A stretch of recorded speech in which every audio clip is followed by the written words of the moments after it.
Pinag-utos na ni Pangulo Aquino sa NBI ang malalimang pagsisiyasa sa pagkawala ng aktivistang si Jonas Burgos. Bukas naman daw sa reinvestigation ng hukbong sandatahan. Pero nais daw nila matukoy ang source ng lumulutang ay litrato ng nawawalang aktivista. Saksi si Teresa Andrada. Mismong si Pangulong Aquino ang nag-utos kay Justice Secretary Laila De Lima na paimbestigahan sa National Bureau of Investigation ang pagkawala ng aktivistang si Jonas Burgos.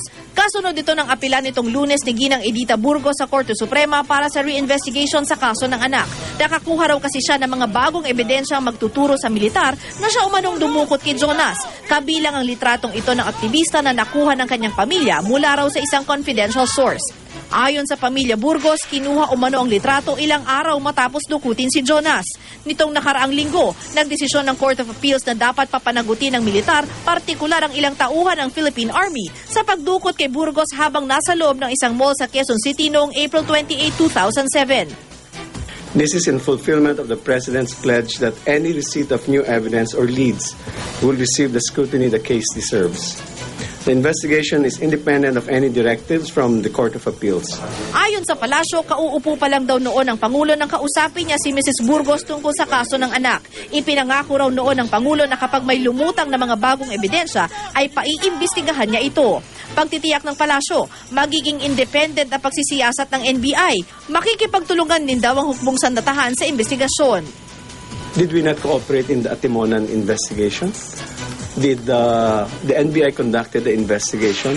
Military and the PNP submitted also to NBI for investigation. They will cooperate. The AFP through its spokesperson has already mentioned that they will cooperate. Una nang sinabi ng Armed Forces of the Philippines na bukas sila sa reinvestigation ng kaso ni Jonas Burgos. Wala raw silang itinatago at kaisa umano sila sa paghahanap ng katotohanan. Gayunman, nais daw ng militar na matukoy ang source ng sinasabing bagong larawan ni Jonas Burgos. Kung itong mga pieces of evidence to include the picture will point out kung sino ang kung ano yung katotohanan din.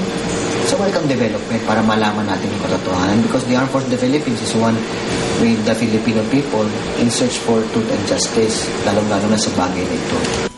Sa urgent memorandum na ipinadala ni Secretary De Lima sa NBI, inatasan niya ang pagbuo ng isang team para magsagawa ng masusing investigasyon base sa mga nakalap na ebidensya, kasama na ang pagtutok sa mga posibleng lead sa pagkawala ni Jonas Burgos.